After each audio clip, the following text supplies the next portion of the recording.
Hello friends, ఇవాళ మనం చేయబోయే స్నాక్స్ అందరూ ఇష్టపడే టేస్టీ గల స్నాక్స్ కర్రీపప్పు ఓవెన్ లేకుండా చేస్తున్నాము. దీనికి కావాల్సింది ఒక బౌల్ తీసుకొని ఒక 2 కప్పుల మైదా పిండి తీసుకోవాలి.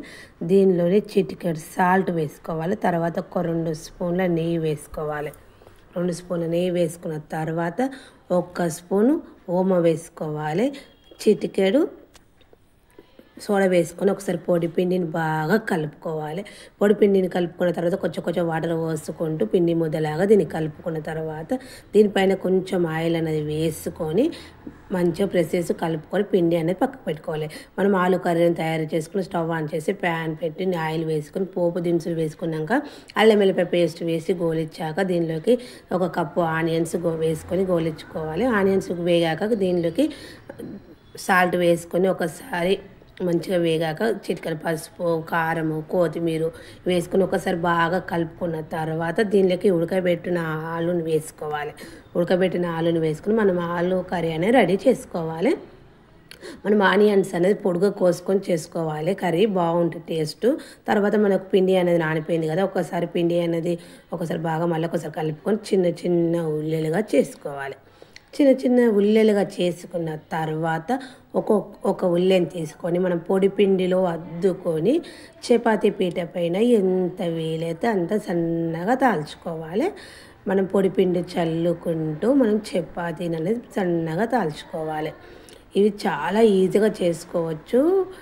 టేస్ట్ అయితే చాలా బాగుంటుంది. ఓవెన్లో చేసలేము కాబట్టి మనం చాలా బాగుంటుంది. ఈ విధంగా ఒకసారి ట్రై చేసి చూడండి. మీరు ఎంత వీలైతే అంత సన్నగా తాల్చుకోవాలి. తాల్చుకున్న తర్వాత దీనిపైన కొంచెం ఆయిల్ అనేది రాసుకొని మొత్తము చపాతీ మొత్తం స్ప్రెడ్ చేయాలి. ఆయిల్ అనేది మొత్తం చపాతీ మొత్తానికి పట్టించాలి. పట్టిస్తే మనము ఆయిల్ అనేది రాసుకోవచ్చు, నెయ్యి కూడా వేసుకోవచ్చు. నేను ఆయిల్ వేసి చేస్తున్నాను. ఆయిల్ అనేది మొత్తం చపాతీ మొత్తం బ్రష్తో రాసుకోవాలి. బ్రష్తో రాసుకున్న తర్వాత దానిపైన మళ్ళీ పొడిపిండి చల్లుకోవాలి. పొడిపిండి చల్లుకొని తర్వాత దీన్ని ఆఫ్ చేసుకోవాలి, మధ్యలోకి మలుచుకోవాలి. తర్వాత మళ్ళీ బ్రష్తో ఆయిల్ రాసుకొని మళ్ళీ పొడిపిండి చల్లుకొని మళ్ళీ మధ్యలోకి మలుచుకోవాలి. ఈ విధంగా మళ్ళీ ఆయిల్ రాసుకొని మళ్ళీ పొడిపిండి చల్లుకొని స్క్వేర్ షేప్లో చేసుకోవాలి. తర్వాత దీన్ని పొడిపిండిలో అద్దుకొని మనము స్క్వేర్ షేపుల్ని తాల్చుకోవాలి. రౌండ్గా తాల్చుకోవద్దు. మనకు కరిపప్పు అనేది కరెక్ట్గా రాదు. బాగా సన్నగా తాల్చుకోవద్దు, మాదిరిగా తాల్చుకోవాలి. బాగా సన్నగా తాల్చుకుంటే ఏంటంటే మనకు పొరలుగా మనకు రాదు. కాబట్టి ఈ విధంగా కొంచెం సన్నగానే కొంచెం మాదిరిగా దాల్చుకోవాలి. ఈ విధంగా దాల్చుకున్న తర్వాత మనం దీనిలోకి మనం తయారు చేసుకున్న ఆలు కర్రీని అనేది పెట్టుకోవాలి. మధ్యలో పెట్టుకోవాలి. ఆలు కర్రీని అనేది మధ్యలో పెట్టుకున్న తర్వాత ఇది సగానికి మలుచుకోవాలి.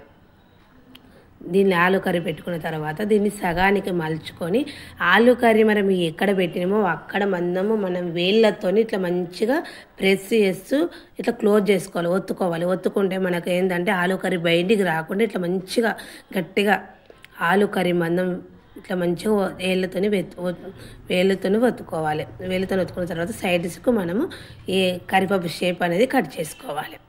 ఇలా మళ్ళీ ఏళ్ళతో ఇట్లా బాగా చేసుకోవాలి. ఆలు కర్రీ అనేది మనకు బయటికి అనేది రావద్దు. డీప్ ఫ్రైకి సరిపడా ఆయిల్ పెట్టుకోవాలి.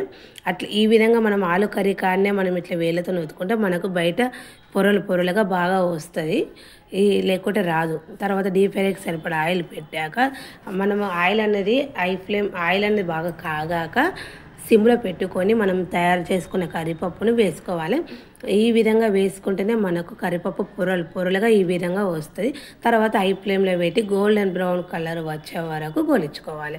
మంచిగా కరివేపప్పు అనేది చాలా బాగా వచ్చింది. ఇది టమాటా కెచప్తో తింటే చాలా బాగుంటుంది. ఓకేనా? బాయ్ ఫ్రెండ్స్, మీరు ఒకసారి ట్రై చేసి చూడండి. చాలా ఈజీ రెసిపీ.